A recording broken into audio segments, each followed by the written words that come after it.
Well, we are down to the final 7 weeks of the CFL season. It's been pretty interesting. Um, I myself have been. I'm pretty elated as a fan of the Argonauts, even though it's been up and down. I mean, the East still, well, for lack of a better word, sucks. The East Division is still not good, but the Argos managed to stay on top of it. So, and the second period of this season, weeks 8 through 14, did not start off well for us. We actually lost at home to Ottawa. That was Ottawa's first win of the season. And I remember I watched this and I was actually flabbergasted at what I had seen. Like, what? How could this happen? But we managed to kind of rebound from it. Meanwhile, Winnipeg had a little bit of a hiccup during this part of the season. They got their first loss of the season at home against the Montreal Alouettes. It looked like it was coming too, because the first game in Montreal, it looked close. It was close, but it looked like the Winnipeg was going to lose there, but they didn't. But a lot of crazy miscues at the end led to Montreal taking the game in Winnipeg. And that was also a bad week for Toronto as we lost to Hamilton the game we needed.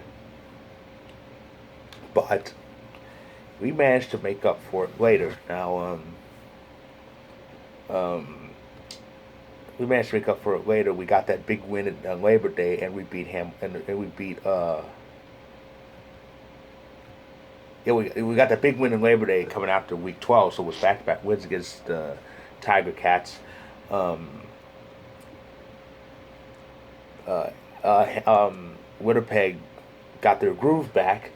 They haven't lost since then. They haven't lost since that home loss to Montreal, and right now they are the only team officially in the playoffs right now. Of course, there's 5 spots left, and they'll be filled as the weeks progress. Um, we also had we had the last game in that middle bunch. The last couple games saw the two winning teams put up 50. Winnipeg scored 54, Calgary 56. And I mentioned Hamilton earlier. They're kind of in trouble. They're actually in danger of finishing in the bottom of the East Division. Remember, this is the same. This is the same team that finished. That reached the end, reached the Grey Cup back-to-back years, but came up short both times against Winnipeg. And now, in a bad East Division, mind you, they could be in the bottom division. Here's how the standings look. Oh, goodness. Anyway. Oh, here's how the standings look. I'll start with the East. The East, Toronto is up by 2 games, which is a good cushion in that mediocre division. We're the only team with a winning record. We're 7-5, and Montreal, Montreal's close behind at 5-7. Hamilton and Ottawa are both 3-9. Hamilton has the tiebreaker at the moment, but it definitely looks bad for the Ticats because of how bad the East is. The crossover is going to have to come into play yet again. Well,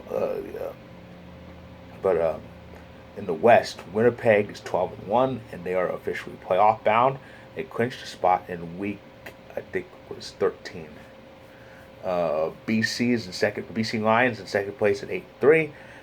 Calgary's in third at 8-4. Saskatchewan's that's in fourth place at 6-7, and Edmonton, as usual, is bringing up the rear at 3-10. So, but Saskatchewan would get in via the crossover because they have a much better record than Hamilton. As a matter of fact, for the looks of it, I think they are. I think they are 4 wins away, at the most 4 wins away from clinching a crossover this year. So crossover is definitely going to happen, and Saskatchewan would move into the East and go to whoever finishes as the runner-up in the East Division, and that team could have a losing record. Montreal is 5-7. They will have to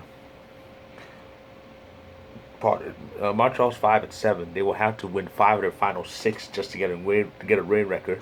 They have to go 4-2 just to be 500. So yeah, it's pretty interesting, that East Division. It is absolutely putrid.